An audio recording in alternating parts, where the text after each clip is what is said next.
Taste the Daily. விடியல் பயணம் என விளம்பரம் செய்யும் விடியா அரசு கட்டண பேருந்துகளை மட்டுமே அதிக அளவில் இயக்கி கட்டடம் கட்டி காசு பறிப்பதாக பெண்கள் குற்றம் சாட்டுகின்றனர். விடியல் பயணம் விளங்காத பயணமானது ஏன் என விவரிக்கிறது இந்த செய்தி தொகுப்பு.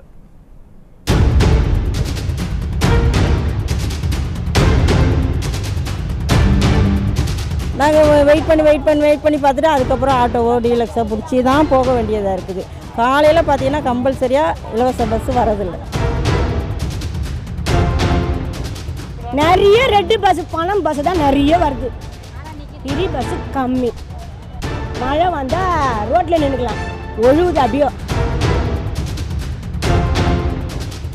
மேடைக்கு மேடை சுய புராணம் பாடிக்கொண்டிருக்கும் ஸ்டாலினின் அரசு தினந்தோறும் பெண்களின் சுயமரியாதையை சீண்டிக் கொண்டிருக்கிறது. நாய் போல நாங்கள் ஓடி வர வேண்டுமா என பெண்கள் ஆத்திரப்பட காரணம் விடியல் பயணம் விளங்காமல் போனதுதான். ஆம், விடியல் பயணம் டரியல் பயணமானதுதான் பெண்களின் பொறுமையை சோதித்திருக்கிறது. 6 மணிக்கெல்லாம் எங்கள் ஆஃபீஸில் இருக்கணும்னா ஆட்டோவில் தான் நாங்கள் போகிறோம். பஸ்ஸில் பஸ் அந்த நேரத்துக்கு வர மாட்டேங்குது அப்படின்ட்டு தூங்கி ஏஞ்சி நாங்கள் ஓடி வந்தாலும் பஸ்ஸுக்கார அப்படி கையை காட்டினோட நிற்கல, அச்சு தள்ளி போயின்னே இருக்கிறாங்க. பஸ் ஸ்டாப் இதோன்னாக்கா அந்த இடத்துல நிறுத்தலை, ஏதோ ஒரு இடத்துல நாயை நாங்கள் குடுகுன்னு ஓடியாந்து வண்டி ஏறோம். நாய் ஓடியார மாரி ஓடியாரதுக்கு தான் இந்த ஃப்ரீ பஸ்ஸில். எதுக்கு பணம் வாங்குங்க, நாங்கள் பணமே கொடுத்துட்டு போயிடுறோம். ஆட்டோவில் கொடுக்குற காசு இதிலே கொடுத்துட்டு போகிறோம். ஃப்ரீ பஸ் எதுக்கு விட்டீங்க நீங்கள்? நாங்கள் ஓடி வர்றதுக்கா? அதனால் ஜென்ரலாக நீங்கள் ஆட்டோலேயே ஏற்றி போயிடலாமே. தமிழக போக்குவரத்து கழகத்திடம் 20,000க்கும் அதிகமான பேருந்துகள் இருந்தாலும் சொற்ப பேருந்துகள் மட்டுமே விடியல் பயணம் திட்டத்திற்காக பயன்படுத்தப்படுகிறது. ஸ்டாலின் அரசு செய்த விளம்பரங்களை நம்பி இலவச பேருந்துக்காக காத்திருக்கும் பெண்களுக்கு கட்டண பேருந்துகள் மட்டுமே கண்ணில் படுகிறது. விடியல் பயணம் என விளம்பரம் செய்துவிட்டு பெரும்பாலும் கட்டண பேருந்துகளை மட்டுமே இயக்கி கட்டம் கட்டி காசு பறிக்கிறது திராவிட மாடல் அரசு. நாங்கள் வெயிட் பண்ணி பார்த்துட்டு அதுக்கப்புறம் ஆட்டோவோ டீலக்ஸோ பிடிச்சி தான் போக வேண்டியதாக இருக்குது. காலையில் பார்த்தீங்கன்னா கம்பல்சரியாக இலவச பஸ் வரதில்லை. நிறைய ரெட்டு பஸ் பணம் பஸ் தான் நிறைய வருது. ஃப்ரீ பஸ்ஸு கம்மி. மழை வந்தால் ரோட்டில் நின்றுக்கலாம், ஒழுகுது அப்படியோ. ஃபுல்லாக தொப்பையாக நஞ்சின போகிறோம். எதுக்கு ஃப்ரீ பஸ் எங்களுக்கு? பழைய பஸ்ஸெல்லாம் பார்த்தீங்கன்னா மழை பெஞ்சதுன்னா ஒழுகுது, உட்காரத்துக்கு கூட இடம் இல்லை, அப்படியே நின்றுட்டு தான் போக வேண்டிய இருக்குது. ஒரு சீட்டில் ஒருத்தர் தான் உட்கார முடியுது. பேருந்தில் பார்த்தீங்கன்னா எல்லாமே பழைய பேருந்து, ஓட்டல் ஓட்டு செல்லமாக இருக்குது. எந்த நிமிஷத்தில் கண்ணாடி ஒடிஞ்சு விழுந்து அது உயிருக்கு ஆபத்தான நிலைமையில் பயணிங்க பயணம் செய்துட்டு இருக்காங்க. எந்த நிமிஷத்துலையும் ஆபத்தை எதிர்நோக்கி இருக்கிறாங்க. எந்த பஸ்ஸுமே சரியான பஸ்ஸு கிடையாது. பழைய பஸ்ஸையே இவங்க ஆல்டர்னேட்டிவை ரிப்பேர் பண்ணி அதையே போட்டு மக்களிடத்தில் பயணம் செய்கிற மாதிரி பண்ணுறாங்க. காசு கொடுத்து செல்லும் பேருந்தில் பாதுகாப்பு இல்லை என்பதுதான் பொதுமக்களின் குமுறலாக இருக்கிறது.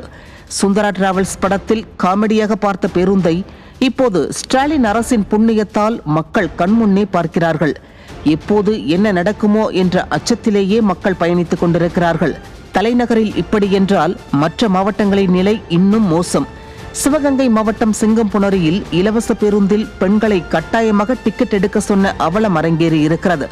காசு கொடுத்துதான் செல்ல வேண்டும் என்றால் எதற்கு விடியல் பேருந்து என விளம்பரம் செய்ய வேண்டும் என்பதே பெண்களின் ஆதங்கமாக இருக்கிறது.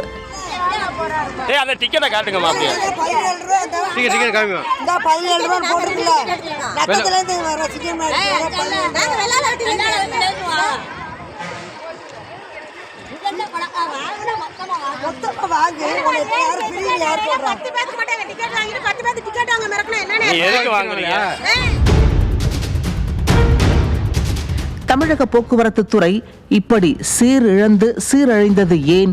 ஸ்டாலின் அரசு அறிவித்த விடியல் பயணம் திட்டம் மக்களுக்கு முழுமையாக பயன்படாதது ஏன்? ஏதோ கோட்டையில இருந்து மட்டும் இல்ல,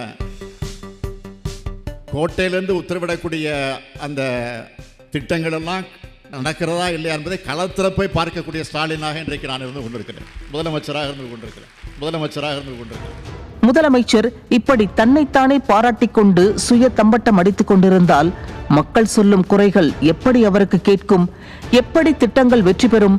ஸ்டாலின் பாடும் சுய புராணம்தான் இந்த அரசின் மீது பொதுமக்களுக்கு கடும் அதிருப்தியை ஏற்படுத்தி இருக்கிறது.